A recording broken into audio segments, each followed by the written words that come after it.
Yang kedua, meditasi. Meditasi itu, kalau kita mau melakukan perayaan pada hari Natal, itu hanya kita yang kasih kado buat Tuhan. Apa? Yang tadi, kita mengasihi Tuhan, mengasihi sesama. Nah, pada waktu Yesus naik ke sorga, dia kasih perintah. Nah, sebagai anak-anak Tuhan, seharusnya kita juga menjadi bagian meditasi kita. Kalau kita sudah menjadi anak Tuhan, kita melakukan apa yang diperintahkan oleh Tuhan. Ayat 18, 19, 20. Itu ada 4 poin sebenarnya namanya Great Commission.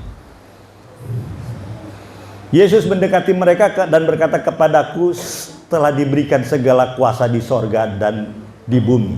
Ayat 19. Karena itu, pergilah. Ini yang poin pertama. Kita sebagai orang percaya diperintahkan untuk pergi. Pergi apa? Memberitakan Injil keselamatan. Yang kedua, jadikan semua bangsa muridku. Yang ketiga, baptislah mereka dalam nama Bapa, Anak dan Roh Kudus. Yang ketiga, yang keempat, ajarilah. Inilah tugas gereja. Gereja itu bukan hanya menobatkan orang, membaptis, tapi juga harus mengajar. Jadi kita dipanggil Tuhan itu bukan hanya menjadi orang percaya. If you want to be a believe in Jesus, you pay nothing. Apabila kamu percaya Yesus, kamu nggak membayar apa-apa. If you want to believe in Jesus Christ, you pay nothing. Kamu nggak perlu membayar apa-apa. Orang percaya, believer namanya. Yang kedua, menjadikan orang itu pengikut Tuhan. If you want to be a follower of Jesus, you maybe pay something. Anda mungkin akan membayar sesuatu. Kalau jadi pengikut. Tadi pertama apa? Believer. Yang kedua, follower, pengikut. Nah, yang ketiga, jadikan murid. If you want to be a disciple of Jesus, you have to pay everything. Menjadi murid, kita harus membayar segala sesuatu. Menjadi murid, kita harus membayar segala sesuatu, bahkan segala-galanya, bahkan mungkin nyawa kita. Itu menjadi murid. Tugas gereja memuridkan, bukan hanya menjadikan orang percaya atau sebagai pengikut. Jadikan dia murid. Ini Great Commission dari Tuhan Yesus. Murid itu bahasa Inggris sebenarnya dasar dari disiplin. Disciple. Jadi menjadi murid harus disiplinkan. Harus dibikin dia disiplin. Kelas 1 ujian dulu, baru kelas 2, betul? Kelas 2, kelas 3 uji dulu. Diajarin dulu, kasih tugas-tugas PR, baru naik. Kekristenan yang menjadi murid juga harus seperti itu. Harus dididik. Didik supaya belajar memeditasi, merenungkan, membaca firman, merenungkan firman, mengucapkan firman, melakukan firman. Tapi menjadi murid juga Tuhan izinkan masalah demi masalah. Pergumulan demi pergumulan. Supaya kita juga dididik menjadi murid. Dan ternyata bukan hanya sekedar murid. Murid yang tangguh. Yang kuat. Resilient namanya. Yang tahan banting. Bahkan murid-murid pertama kan, kenapa nyawa mereka juga nggak diperduli? Karena itu. Mereka punya integritas, mereka punya komitmen untuk melakukan Great Commission dari Yesus. Hamba-hamba Tuhan harus punya nilai seperti ini. Kita nggak bisa membalas kasih Tuhan selain kita memberikan hidup kita, tubuh, harta, apapun talenta kita, kemampuan kita, waktu kita, perasaan kita, apa aja untuk Tuhan. Dan itu nggak cukup untuk membalas. Karena kita setelah selamatkan harus banyak berbuat baik, betul? Bukan dibalik ya. Kita berbuat baik untuk selamat, itu doktrin yang keliru itu. Keselamatan sudah ada di dalam Kristus. Sebagai anugerah. Martin Luther bilang tadi, sola gratia. Karena anugerah kita diselamatkan. Bukan karena berbuat baik. Apalagi memberikan amal ibadah kita. Bukan.